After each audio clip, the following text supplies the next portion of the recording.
your shape.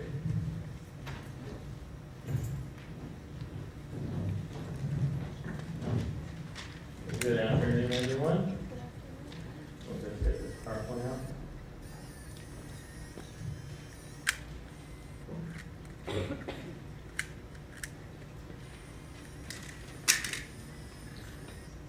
Okay, so Steve's asked me to sort of give you a little bit more of a sort of case study with respect to the treatment of one particular religion, Islam, in the media. So I'm going to run through some sort of hopefully practical information that will help you in terms of how to cover Islam, but by extension, how one could cover really any religious tradition, because most of the issues, the principles of the actual practice of journalism will be informed by the same sort of concerns. And it's interesting in our own work as an organization, which has historically been in the K through 12 education arena. Many of the issues that you find in public educational materials about the world religions and their establishment in world history and then their further development, many of those issues that arise in sort of academic presentation of world religions also, I would say, find analogs in journalistic coverage of religion. So hopefully we'll be able to bring some of that insight into play here, because I do think that some of those overlaps are quite important, and I'll point those out along the way. So first of all, let me start off by sharing with you some guidelines that have emerged within the education field itself. Again, K through 12 level. The university level is, it's its own kettle of fish, so to speak, right? And professors have perhaps a lot more independence and leeway in terms of how they want to approach a given subject matter. But at this point in time, throughout the United States and all of the states, there are what are known as standards, right? In all the different fields, mathematics standards and science standards. There are social studies standards as well. And usually it's within the history social studies standards that you find bullet point lists of what is considered to be necessary knowledge about these religious traditions. So along with the development of standards, there have also been the development of what are called guidelines for teaching about religion. That civic organizations and religious communities and scholars have collaborated with each other in order to produce.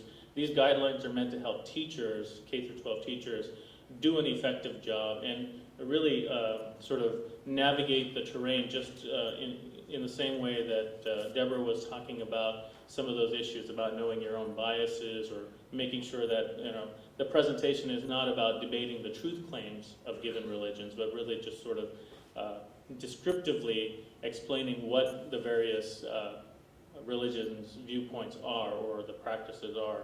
So that is a process of self-training. So these guidelines are intended to help teachers do that. The first topic or heading in this set of guidelines is something called natural inclusion. And so, the idea is that not to present religion so much in an abstract sense, but really to find ways to talk about the practice of religion and then identifying the context, the specific context in which those practices are taking place. So Islam in the United States is perhaps even quite too large a category in that sense, because it's not homogenous, right? I mean, there are African American communities who have been practicing Islam for generations, and many times that is not even on the radar screen of educators or journalists, because there is this tendency to associate the practice of Islam with the immigrant portion of the American Muslim community. And then when you look at the immigrant demographics, then you have Somali refugees, you have professional immigrants who came in the 60s with a professional background, and their lives and their communities are quite distinct from these other communities. So you have a tremendous amount of diversity. So establishing the context is particularly important. Fairness and balance, obviously, these should be self-evident. These are professional objectives of both educators and journalists.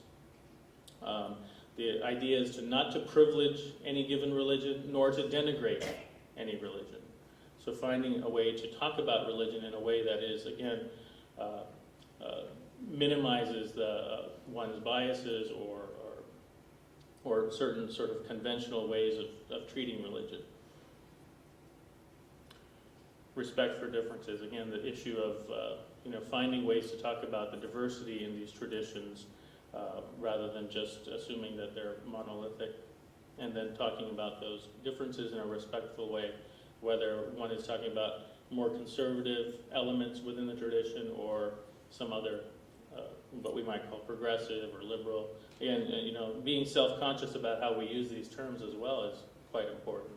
Sometimes they just become sort of self-fulfilling prophecies to use labels like conservative or liberal when they may not actually match with the reality on the ground. In teaching, at least, this has been a fourth point, the idea that, again, closing the gap between sort of a distant perspective on religion and allowing the traditions to, in some way, speak for themselves through use of scripture. Obviously, in a journalistic context, that would be perhaps side quotes or sidebars that sort of give excerpts from text to give an indication that supports a given story. So these ideas, I think, can be relevant in more than just the educational context. They can be applied, and they probably match very well with some of the ethics of journalism itself. Now, with respect to Islam, there are certain basic terminological issues that crop up repeatedly, and throughout our work, since 1990, in reviewing textbook manuscripts and other materials, and occasionally even articles in newspapers, we do actually receive quite a number of inquiries from journalists from time to time whenever an issue comes up, and so we've had an opportunity to share some of these ideas. Some of this may seem quite self-evident to those of you who've had a chance to study the world religions, or in this case Islam, but it's remarkable how many times one has to sort of make these subtle distinctions, right? The faith itself, the name of the faith, Islam, and then the practitioners of the faith, Muslims, right? Those are from the same Arabic root, but they are actually different words. And sometimes you'll see casual references to Islamic people, which is harmless, but nevertheless is really not quite accurate. It's and I say this for all of the religious traditions, to understand how those communities what they call themselves, right? I was thinking in world history, for example, the Aztecs never called themselves the Aztecs. The Spanish conquistadors gave them that name. Right? They called themselves the Mexica. So just an analogy there. And I think this last point here, Muslim as opposed to Muslim, is sort of not so much a live issue at this point, because I think in some of the style guides and things of that nature that have emerged in the last decade or so, this issue has been addressed. But Muslim was really sort of an archaic way of talking about believers in this religion, and thankfully the more sort of accurate pronunciation is very evident in most journalistic treatments today. Similarly, as Deborah mentioned, the spelling of Quran, Quran, as opposed to the more archaic Koran. So they're just a little bit closer to the Arabic. Now, a lot of confusion arises in terms of how to use the term Islamic as an adjective. Usually it's just used, without much thought. Anything that is related to Islam or Muslims must be Islamic. But look at it a little bit more carefully in terms of what is actually going on. One can sort of, differentiate between things that you can actually find sort of solid grounding in the religious tradition for, and here particularly the Quran itself as a scripture, and the Sunnah, which is considered the traditions of the Prophet Muhammad, or his example, his life example.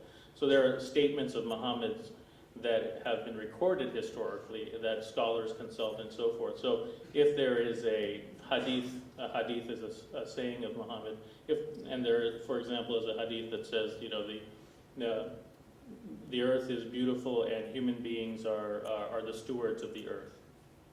Now that can be a very interesting hadith to incorporate into a story on environmental consciousness.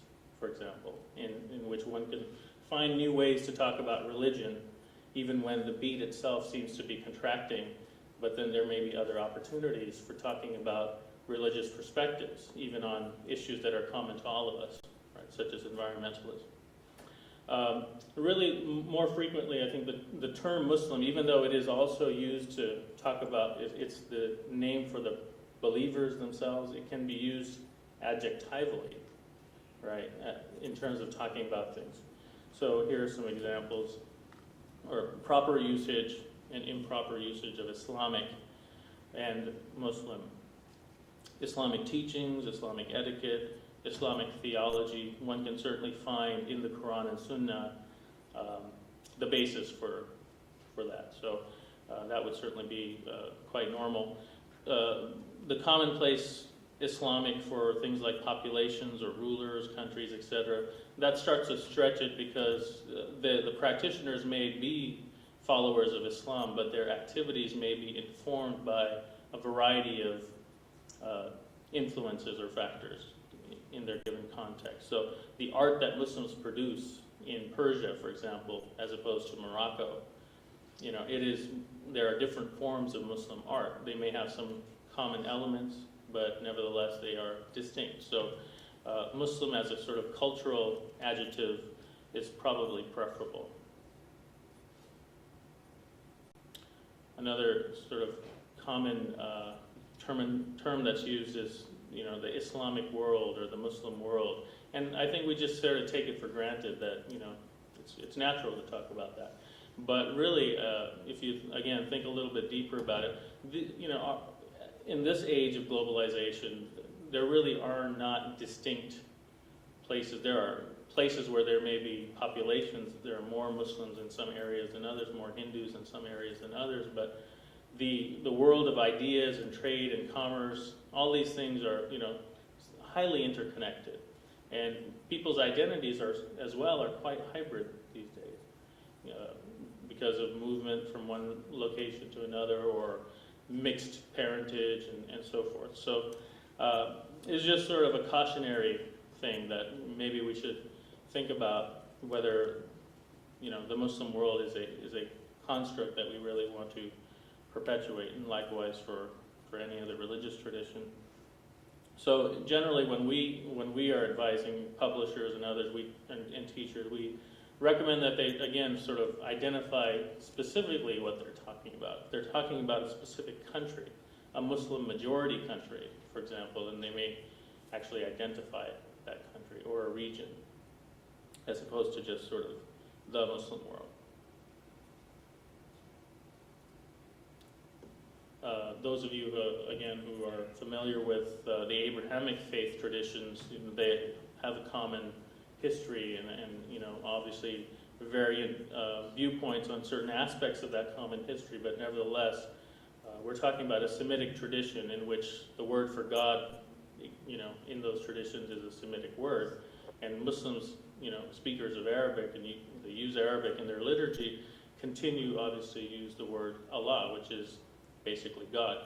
So, I think we often, try to create a comfort zone for teachers, and I think journalists, again, could also find this useful that, they don't need necessarily to feel any reticence about talking about, if they're giving voice to a community that they're covering, in this case Muslims, that they don't have to keep the word Allah in place in the context of an English presentation about the religion of Islam. They, in fact, can use the word God, and that is not a statement of affirmation or disaffirmation about that particular faith.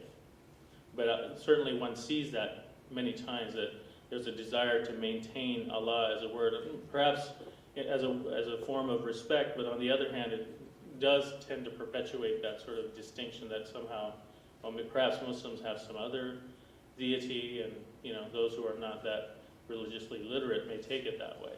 So in the interest of closing that gap, certainly the word God can be used. Spellings, Mecca and Medina, in recent years there has been sort of a movement by countries around the world to sort of look at some of the naming of cities that have taken place, right, because of European colonization or just, the representation of these regions in Western literature. India, for example, my grandmother used to talk about this place called Mumbai, Mumbai, and I was always puzzled. I said, that's Bombay. Bombay, Bombay. Why is she calling it Mumbai? I did not understand that until, more recently, India decided to rename Bombay to Mumbai, which was its original name. But growing up, I just assumed Bombay was its proper designation, but that was how the British pronounced it. So sort of just, keeping that sort of backdrop in mind, I think it's, sort of part of professional ethics to, again, look at how these groups are terming themselves or naming themselves. In this case, Mecca and Medina, these English spellings tend to be preferable because they match up, again, quite well with the Arabic as opposed to, the more archaic forms. With Mecca and Medina with the E still is quite prevalent, and I think the style guides tend to reinforce that. But I'm just raising it here for as food for thought. As the profession continues to evolve and develop, and we reconsider these issues or think about them more. Perhaps these will be changes that you will end up seeing or end up helping to bring about in your professional lives. Another area that's often covered in sort of standard textbook treatments of Islam is this sort of emphasis on the 5 pillars of Islam. How many of you have heard that term, 5 pillars of Islam? Okay, see, many of you have heard of it. And it's obviously a very easy way to very quickly, schematically in one's mind get a sense of, what Islamic beliefs and practices are. And that's, important. It's not something that needs to be set aside, but in our practice, we can certainly go beyond that basic schema and really get into sort of some of the values behind those 5 pillars. And sometimes that happens, sometimes that doesn't. And again, something that I just want to bring to your attention. Otherwise, if we're only focusing on ritual practices, they sort of remain alien practices because obviously they have their own particular forms, and if we don't sort of go into the sort of common or universal motivations for some of those ritual practices, then we may be missing the actual real story. And jihad again is another quite common trope in coverage of Islam. And there's a lot of debate about, the meaning of the term, the relevance of the term.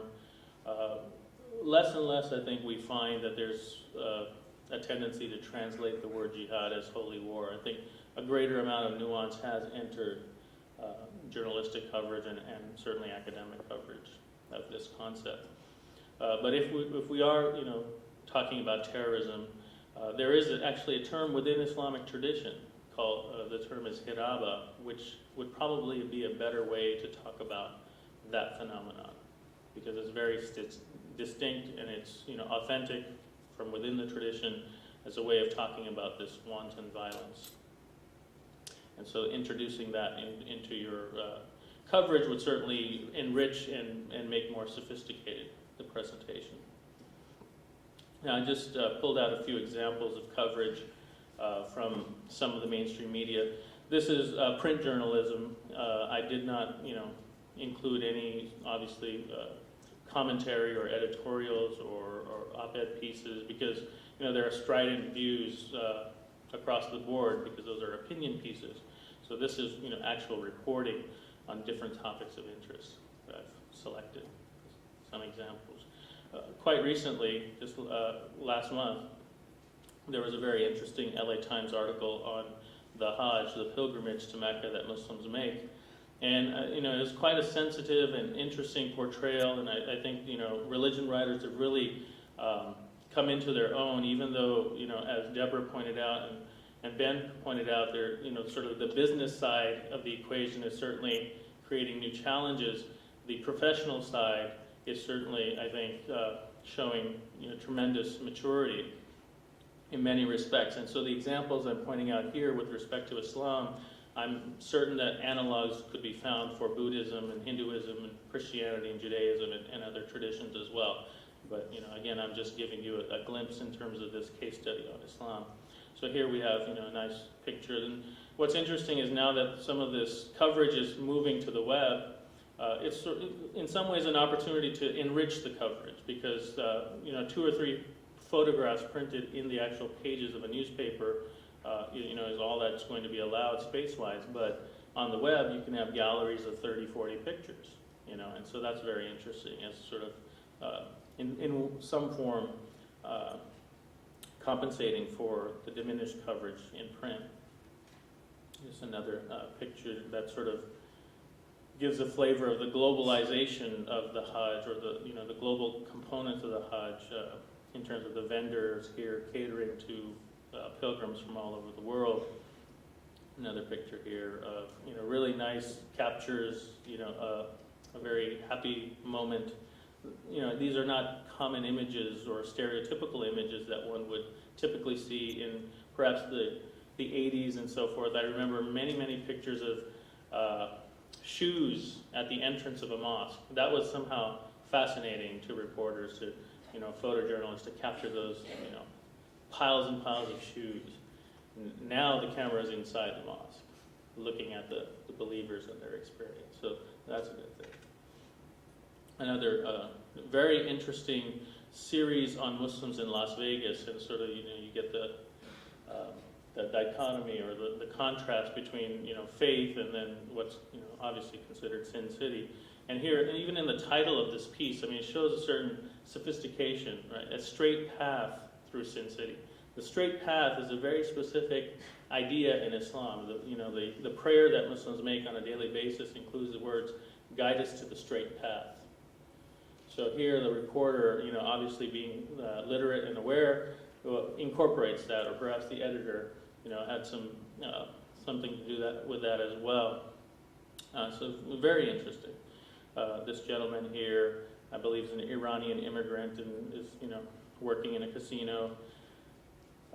Taxi driver making a prayer, and you've got the hotel in the background there. It's a nice image. And another image here, and not about Muslims working in Vegas per se, but just a typical photograph of everyday life. In this case, of a Muslim kids who are playing soccer in Las Vegas, in the Las Vegas Muslim community. So I think the humanizing these communities is something that the religion beat certainly does quite significantly, and it's very important. These are just some headlines from other coverage that I noticed, and this is really just from most of these examples are from 1 month in 2007, in September 2007. Again, if you sort of project that out, in any given month you will find perhaps a range of subjects that religion writers are addressing, covering all the world faiths. There it talks about a Muslim clinic, helping those in need. So that's sort of a civic engagement angle. This one is sort of American Muslim culture and the media that helps generate or develop an American Muslim identity. There was a mosque that had actually suffered an arson attack in Northern California, and so there was an interfaith march that all the communities came together, and they wanted to show solidarity with the Muslim community. Muslim charities is a big topic in the context of the war on terror and some of the consequences of that for the American Muslim community in terms of having a difficult time fulfilling one of their religious obligations, which is annual charity. Another interesting play on words, a fast way to teach their peers about Islam. This is an article specifically about high school students. I think one of the students featured is a football player, and talks about how he, would go for practice every afternoon, and he'd have to wait till sunset to break his fast, and talks about that. So a nice presentation. And spirituality, Islamic spirituality in terms of Rumi's work is covered as well. So there's quite a range, of topics at which to get at these issues. Now, here, yes, sort of on a meta societal level, there's the issue of, are American Muslims distinct? Are they special in any particular way? I think the jury's out on that. But certainly there's this sort of desire, I think, on the part of policymakers or perhaps ourselves in terms of our own self-conception as Americans who are welcoming and diverse and open. There's the issue of Islam in Europe and then, Muslims in the United States as being sort of well integrated and so forth. So you see articles that sort of establish both of those poles. And within this sort of coverage, there's always issues of terminology, whether they're appropriate or not. What does it mean to be an Islamist? Is it a political ideologue? Is it a civil service group? It's a word that ends up being used for as a label for a whole host of actors, and that may or may not be helpful when we really want to understand the dynamics of what's going on in the Middle East or here in the United States.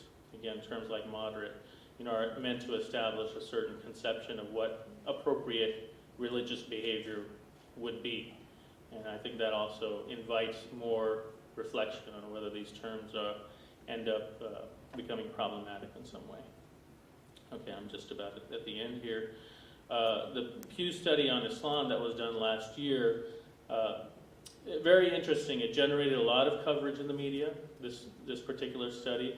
And there's a story there, right? But the headlines don't necessarily show that story or what the real story is.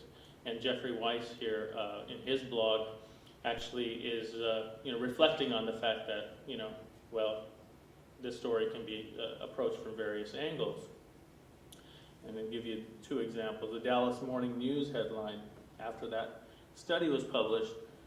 The main headline there, eye-catching headline: most Muslim Americans reject suicide bombings.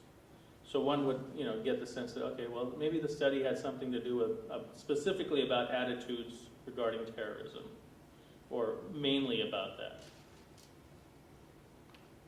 USA Today, around the same time period, now they, again, pull out the suicide bombing issue, and then they're taking it on the level of, okay, well, 25% of young Muslim Americans actually support suicide bombing. So, again, sort of frames the debate or the issue in certain ways that may not really reflect the actual story, which is, some other headlines eventually, as this information was processed, started to emphasize that, well, American Muslims are generally mainstream and moderate, right? That's sort of the core of the story. Okay, so my concluding remarks. I think we have seen a shift, as my colleagues have said, professionally, especially in terms of Islam, a past tendency to exoticize because of ambivalence about religion in general, and then this sort of move into our present phase of finding ways to talk about our diversity in a way that also matches our civic ideals, right, of who we are and our sort of founding principles, and negotiating that civic space in which all of us from our various backgrounds are now coming together as Americans. And I think that's something that's been taken up in the journalistic presentation of religion. So again, this move from wariness about religion to awareness of religion, and at least amongst those who are on this beat or have a passion for religion coverage, they're certainly taking it seriously, and they're becoming more and more educated and literate. And these tools, I think, have certainly made a profound impact in making that possible. So again, religion has become well established as a topic of coverage. Now, whether that coverage is going to be more and more constrained in terms of the professional beat of religion, that may happen. But I think religion will continue to be obviously an important issue that needs to be addressed. So those stories, I think, will continue to be generated. Where we find the coverage may change. These online technologies, in fact, enable rich coverage because of those photo galleries, readers' comments, readers reflecting on what's been presented, links to other sites that are important for enriching one's literacy. online polls and these sorts of things. So it becomes certainly a much more interactive process of learning. And just to conclude, I would say that regardless of the business situation and the professional situation, from a sort of an institutional standpoint, I think religion reporting particularly has played and continues to play a very important role in our public square in sort of enabling us to talk about this, the church-state separation. What does that actually mean as we become more and more religiously diverse? Because we know that the Founding Fathers operated in a certain context, but they were projecting for the future, and here we are.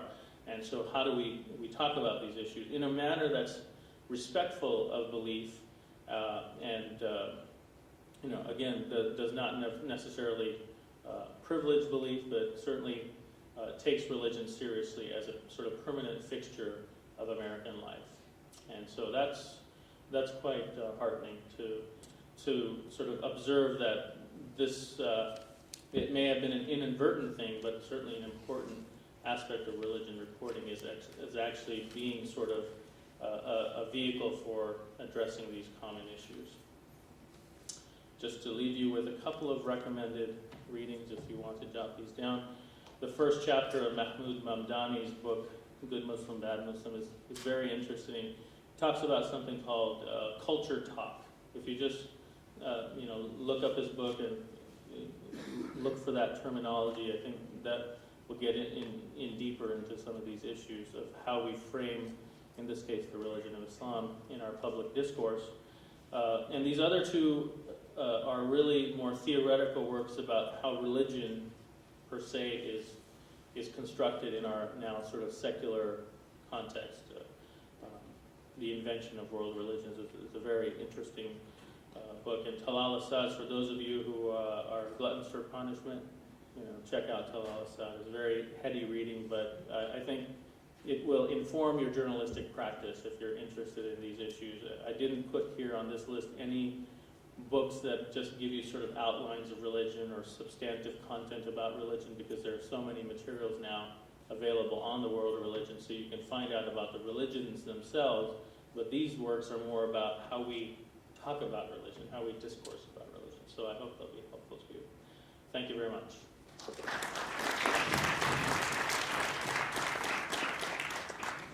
Well, unfortunately, our time is very short, and so we are going to have to wrap it very soon here, but I think we have time for a couple of questions, and then we've got to get our panelists on to their next engagement.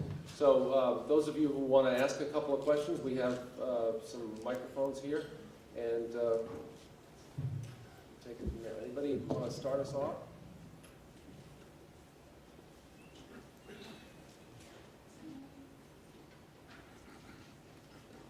Jane, do you want to ask a question?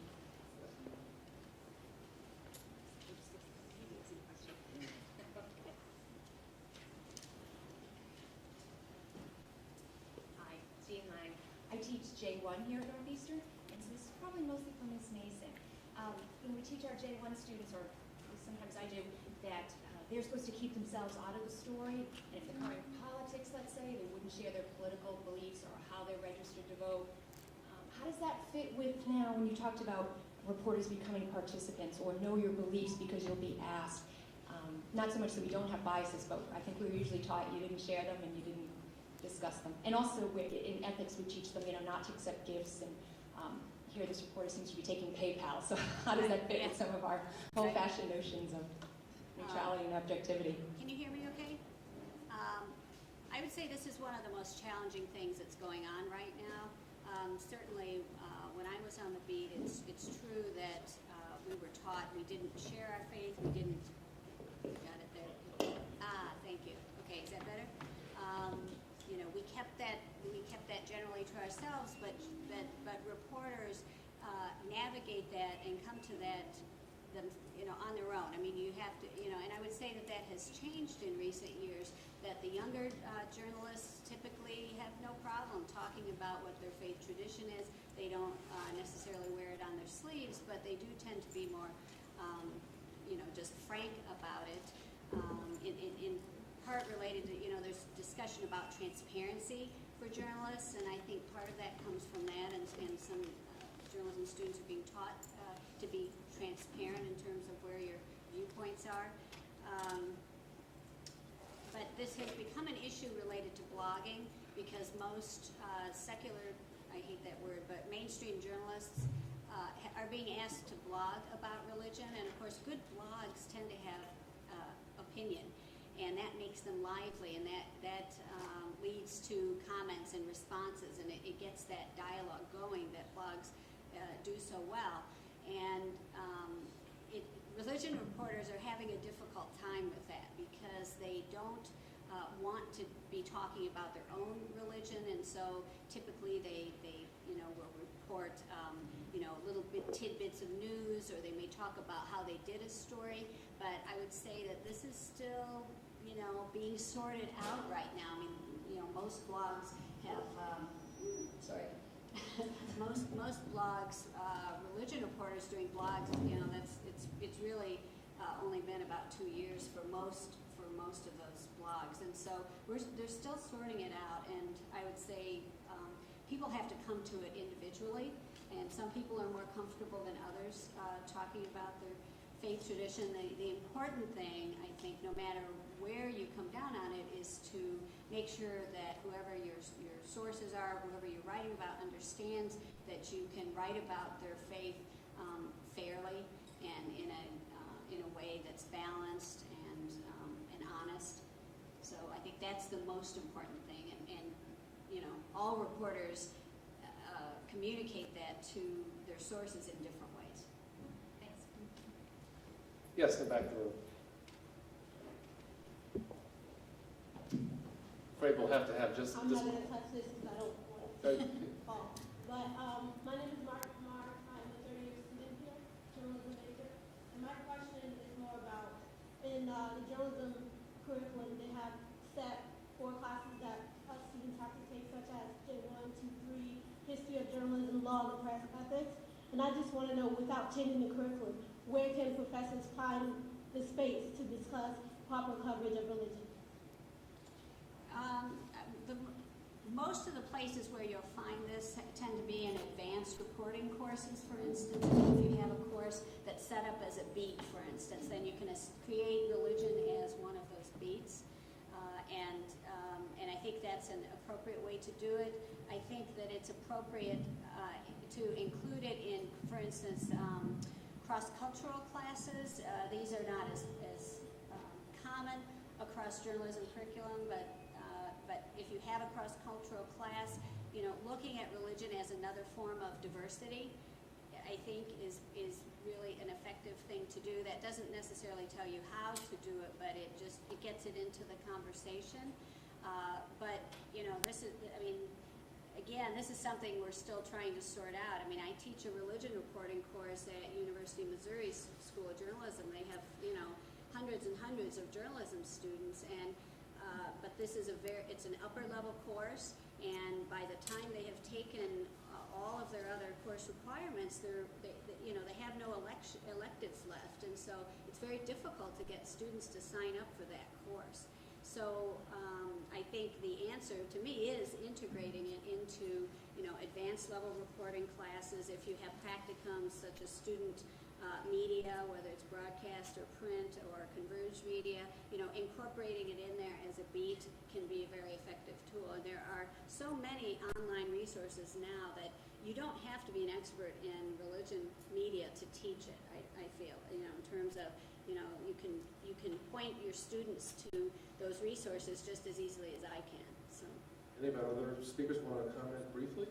Yeah, just briefly, at my university, we have a course that I teach called Religion, the Media, and Contemporary Culture, and it's a collateral. That is, communication students have to take 12 units of collateral work, like in political science or history or whatever, and so they can take my course to fulfill part of their collateral requirement. So, or, sometimes a journalism student can take a course in world religions, just to get the basic framework of how to approach reporting about religion by the use of the vehicle of the world religions course. So there are ways to do it, but I admit it takes a little extra dedication. Well, let's give our speakers a hand. thank you all so much for coming. It's a wonderful turnout, and your attention and interest in this area is much appreciated. And we hope we'll see you this afternoon for the 3 o'clock session with Michael Paulson.